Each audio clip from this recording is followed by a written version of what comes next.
Instead, let's move on to the job market because this is a situation that continues to worsen pretty quickly. Once or twice a month, I have been making update videos on what's going on with the job market, and the situation is not getting any better. And what I mean by the job market continuing to get worse, well, it just seemed like a month or two ago, there was about 800,000 job losses so far counted in the US economy year to date. Well, now that number has surpassed 1.1 million, guys. So an extra 300,000 people have lost jobs just in the last 6 weeks or so. That is the largest reading since the pandemic, and it's on par now with what we saw during the GFC in 2008 and 2009. Like, when are people going to wake up and realize the game is over? There are still people out there talking about how good the economy is. This is the best economy we've ever had. The job market's stronger than ever. Like, all this rah-rah crap that is just false at this point. I even see so many headlines or stories that talk about how layoffs are low and hirings are low. So they're not really firing anybody, but they're not hiring anybody either. That's baloney. Clearly, by these numbers, over 1 million people losing jobs so far this year and counting. Some of the biggest ones that were just announced recently were with UPS and with Amazon and Target. The CEO of Challenger Gray and Christmas also just said that this is a huge shift in the direction of things right now, and it's something we all need to take a look at.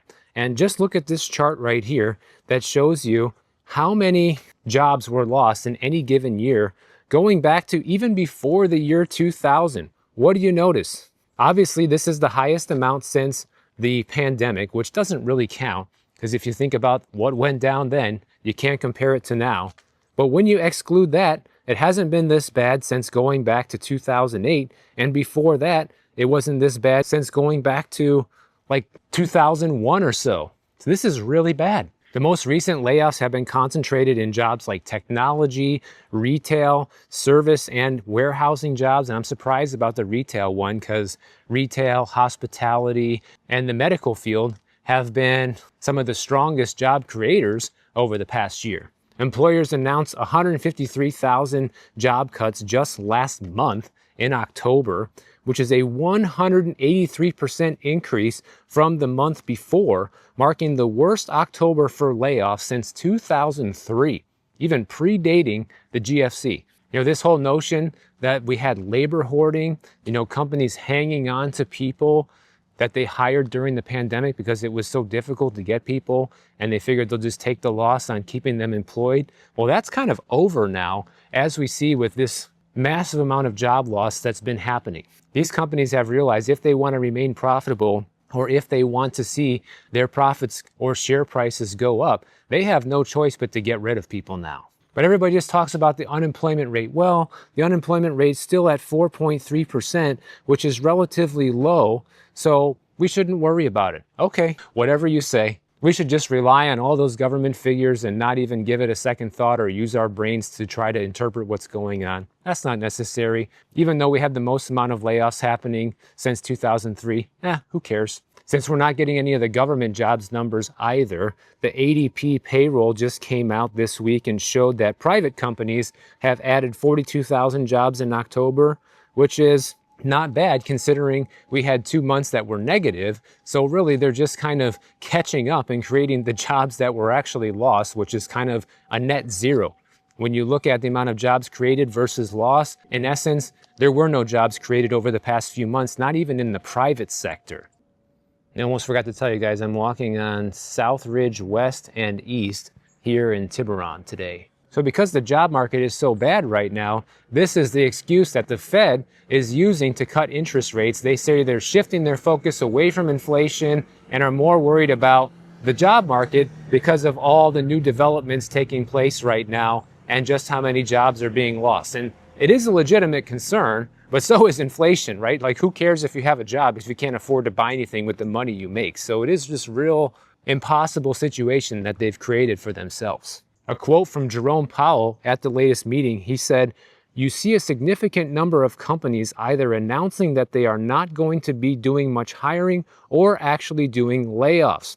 We're watching that very carefully." Yeah, I'm sure you are. The number two reasons that employers are announcing layoffs right now is they say number one is cost cutting and number two is artificial intelligence as the top two reasons in October. I'd be willing to bet that most of it is cost cutting. AI is a small part of it depending on the type of work. But like these restaurants, for example, that are all shutting down and 20,000 people are losing jobs, that's not due to AI. That's due to people not patronizing these businesses anymore and spending the money. The tech layoffs also continue to get worse. There have been over 141,000 tech layoffs in 2025, and that is a 17% increase from just 1 year ago. One guy in the tech sector recently lost his job in September. He says he has applied to a lot of different jobs like so many other people, hasn't found much, and then he finally got an interview, and guess what? The interview was with an AI bot that lasted 12 minutes. These companies are being so cheap that they are now offloading the hiring process to AI. I mean, that's kind of pathetic, guys. How can you trust a robot to tell you if a person is qualified for anything? I've experimented with ChatGPT, and you can punch in some kind of prompt and tell it to do something, and then it just gives you the runaround about this, that, or the other thing and doesn't do anything that you tell it to do. And that's supposed to be one of the good ones. So imagine what some of these AI programs that are being used to interview people are spitting out on the other end. Personally, I think it's kind of insulting for these companies to even be using AI bots to interview people. It doesn't even really give them a fair chance. Another layoff announcement that just happened this week was IBM. They just announced that they're going to be laying off, this is a quote, a low single-digit percentage of its total workforce. Well, what does that mean? Well, we can run some quick numbers and find out what it probably means. IBM has 270,000 people working for them at the end of 2024. So let's say it's only 3%. It's a very conservative estimate of what they might lay off. Well, that's over 8,100 people, guys. Another one of the largest layoff announcements of 2025. And this is all happening by the end of the year.